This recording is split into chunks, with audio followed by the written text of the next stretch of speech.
So, ito yung meeting namin kanina sa SMM. So, yung store delivery schedule pa din natin is Sunday.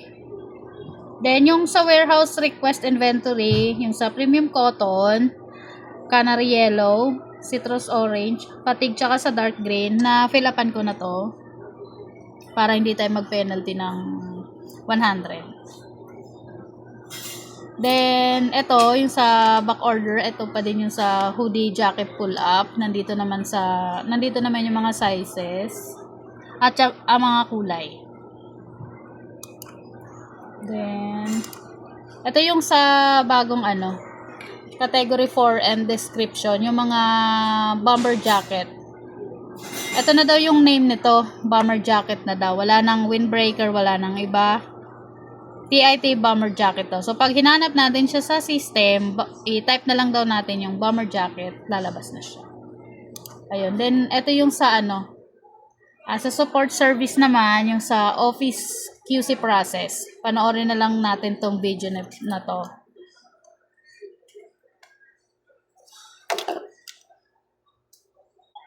Kasi ito pala yung sabi ni sir, regarding daw sa yung sa mga damage, dapat every time daw na may pumapalpak, dapat i-report natin agad. Kasi pag hindi daw natin nagawa pag hindi natin report, ibig sabihin, parang pinagtatakpan natin, so tayo na daw ang may problema.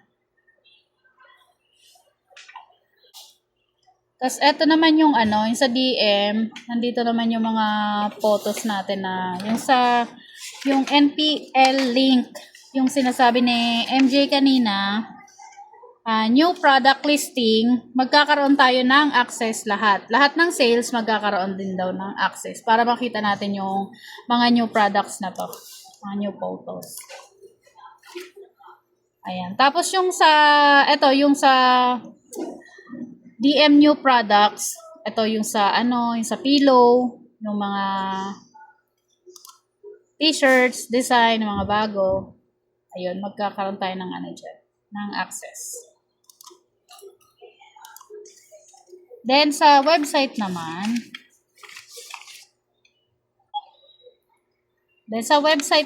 yung new update dito yung sa laser engraving products. May short video naman din dito. Yung sa laser, ito yung mga product na to, yung bamboo, mas siya, mas magandang i-engrave.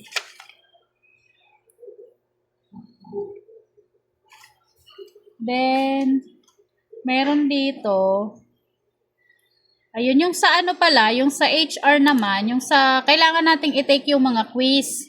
May bagong update dito. Yung sa quiz, na lang natin. Bali, bubuksan natin yung TI natin. Tapos, di ba, dun sa time in. Tapos, nandun yung quiz. May quiz doon. Tapos, hahanapin natin dun yung mga quiz na hindi natin nasagutan. Tapos, pwede tayong mag-retake. Pag halimbawa, nakapag-quiz tayo, tapos na failed, pwede tayong mag-retake.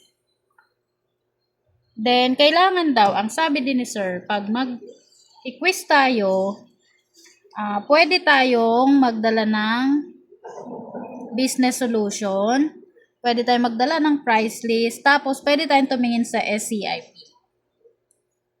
Yung sa bagong quiz pala, ang deadline nito, September 1, pen and notebook. So, kailangan na natin siyang i-take para if ever mag-failed, pwede tayo mag-retake. Then, pag wala kasi tayong quiz, hold salary tayo. Then, ito naman, yung sa consumables. Yan. Yung sa ID card holder. Meron din tayo sa button pins. Then, sa ID lace roll. So, wala naman tayong refund. Wala din naman tayong customer complaint.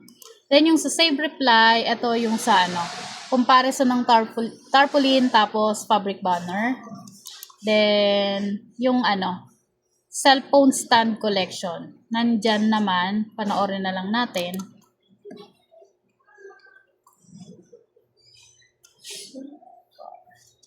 Then, itong sa next week kasi, Monday, ang schedule ni Miss Nicole sa atin. So, kailangan ayusin natin yung store.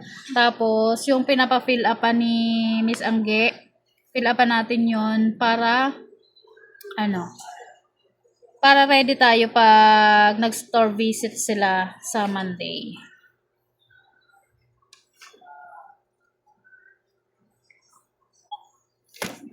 Tapos, yung sa MIS naman na update, yung sa BIF, ayan, yung sa additional copy approval link kapag multiple items yung ini-inquire ni customer. Dito siya sa BIF pag nag-fill up tayo.